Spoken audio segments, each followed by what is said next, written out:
संयोगवश ययाति को घूमते हुए प्यास लग गई और वे कुएं के पास गए। जल भरे कुएं पर गए तो कुएं में नंगी कन्या को देखा। राजा ययाति अपना अंगवश दुपट्टा शरीर ढकने के लिए दे दिए और हाथ पकड़कर कुएं से बाहर निकाला। देवयानी सुंदर तो थी ही, भीगने के कारण और आकर्षण लग रही थी। देवयानी ने कहा, राजन, हाथ पकड़ लिया है तो अब छोड़ना मत। अब और कोई मेरा हाथ पकड़े तो ठीक नहीं। आपका दर्शन भगवान की कृपा से हुआ है। आपका मेरा संबंध भगवान ने किया है। राजा भी देवयानी पर मोहित हो गए थे, इसलिए ययाति ने देवयानी की बात मान ली। सुखदेव जी कहते हैं, ऐसा बृहस्पति के पुत्र कच्छ के श्राप के कारण हुआ। एक दिन की बात है, बृहस्पति के पुत्र कच्छ शुक्राचार्य से मृत संजीवनी विद्या सीख रहे थे और सीख चुके थे। तब देवयानी ने कच्छ से शादी करने के लिए निवेदन किया। कच्छ ने कहा, आप हमारी गुरु बहन हैं, मैं आपसे विवाह नहीं कर लूंगा।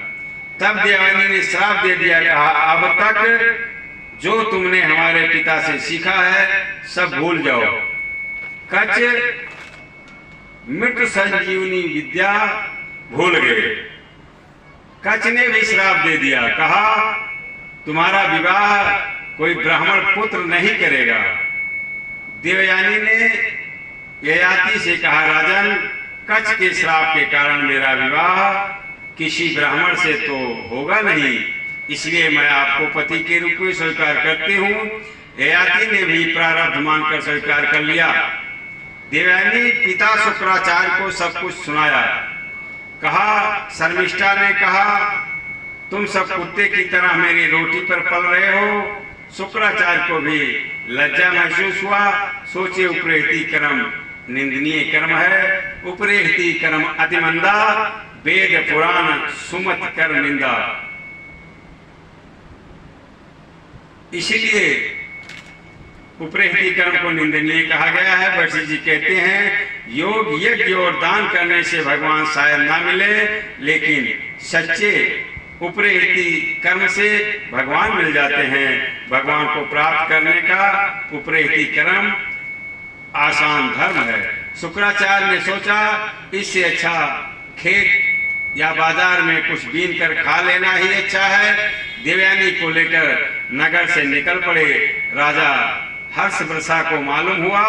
हर्ष वर्षा ने सोचा, शुक्राचार्य कहीं शत्रुओं से मिलकर राज छीन न लें, श्राप न दें। पीछे पीछे दौड़े, चरणों में सिर रख दिए, सिर केवल गिर पड़े। शुक्राचार्य ने कहा, मैं अपनी पुत्री को नहीं छोड़ सकता। जो इसकी इच्छा पूरा कर दो तो लौट चलेंगे।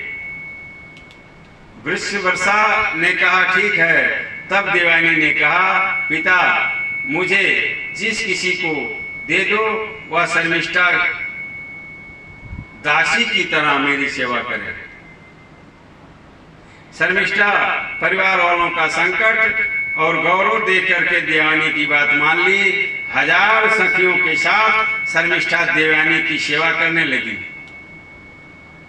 श्राप के कारण ययाति और शुक्राचार्य की पुत्री का विवाह हुआ। शुक्राचार्य ने ययाति से कहा, राजन, अपनी पहली पत्नी शर्मिष्ठा को कभी शेज पर मत सोने देना। यह दासी है, देवयानी की बराबरी नहीं कर सकती। देवयानी गर्भवती हुई। देवयानी के 2 पुत्र यदु और तुर्वस हुए। शर्मिष्ठा ने भी ययाति से चोरी छुपे सहवाग करती रही। उसके 3 पुत्र हुए, ध्रुव,